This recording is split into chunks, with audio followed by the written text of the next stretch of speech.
Saya agak keberatan dengan Mas Burhan bahwa kalau elit mengatakan sesuatu kepada Growth, kepada massa itu berbahaya kalau sentimen kemiskinan. Itu enggak juga Mas Burhan. Kiai-kiai itu kalau ngasih contoh, mereka tuh dalam tanda kutip bisa kayak dihina. Raimu itu mukamu jelek gitu, apa? Muka yang dengan bahasa kasar. Tapi seneng semua. Bahwa Nabi itu meskipun sudah dijamin surga tetap minta bertobat. Beda kalau raimu gitu loh, ketawa semua. Padahal malah kayak elit. Mungkin karena kiai ini nggak sedang jadi calon presiden. Jadi apa ini?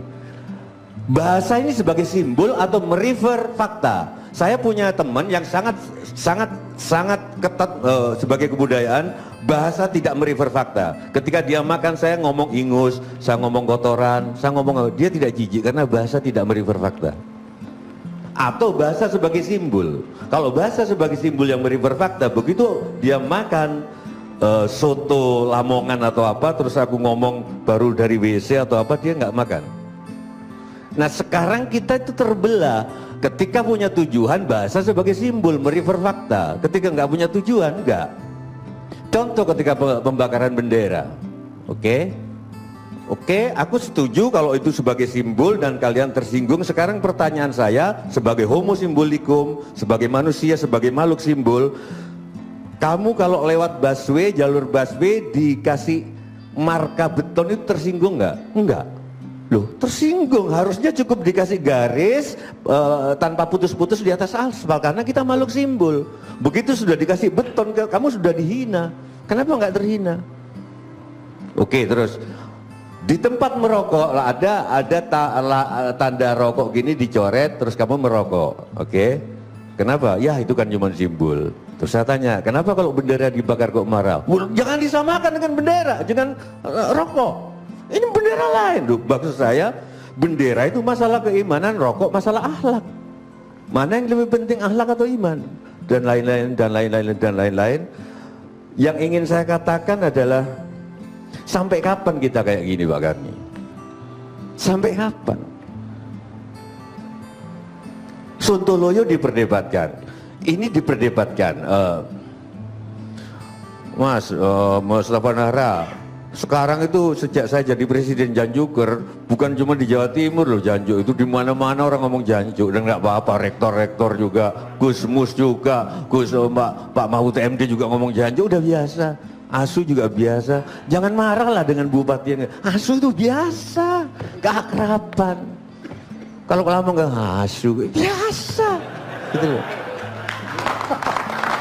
Sama aja aku minta balasan tampang Boyolali, mbok jangan diperkarakan juga. Terus nanti pasti ini raja ini Pak, ini di denggotnya, ini janggeroknya nih Pak, raja. Oh kalau gitu giliran tampang Boyolali lihat konteks, giliran Ahok kok nggak lihat konteks. Ya waktu itu saya akui mestinya kalau lihat konteksnya Pak Ahok mungkin tidak menghina. Tapi sampai kapan begini? Oke kalau gitu Pak Prabowo jangan dimaafkan karena kita dulu juga Pak Ahok nggak dimaafkan. Ini lingkaran setan sampai kapan? Saya waktu pernah teman-teman nanganin konflik di Maluku, dendam itu selesai baru 35 tahun kalau nggak ada gejala baru. Baru 35 tahun orang lupa dendamnya. Melihat bapaknya dibunuh di depannya sendiri. Kalau nggak ada peristiwa lagi 35 tahun.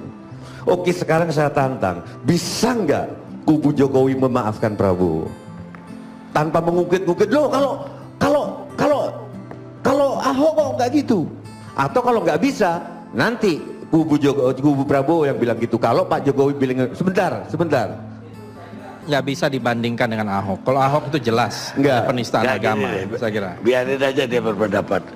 Itu atau kalau Pak Jokowi nggak bisa memaafkan, nanti kalau kan kita nggak tahu Gusti Allah. Kalau besok pagi Pak Jokowi bikin blunder, saya berharap kubu Prabowo yang memaafkan, karena saya termasuk orang yang percaya bahwa surga nggak usah dientar-entar.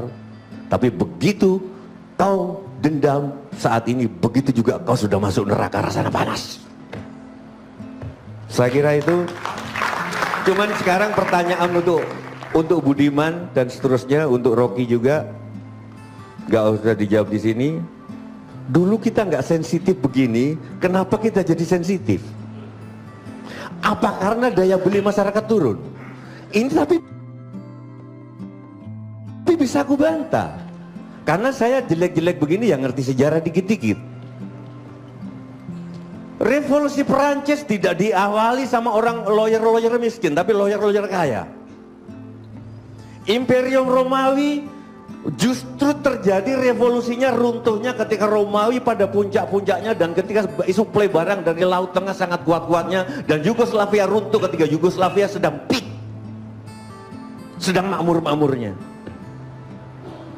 Jadi ini karena apa? Pertanyaan saya selanjutnya, saya sekarang tidak berani ngeritik Jokowi Pak, karena ini raja itu loh, itu di Twitter itu langsung nyerbu.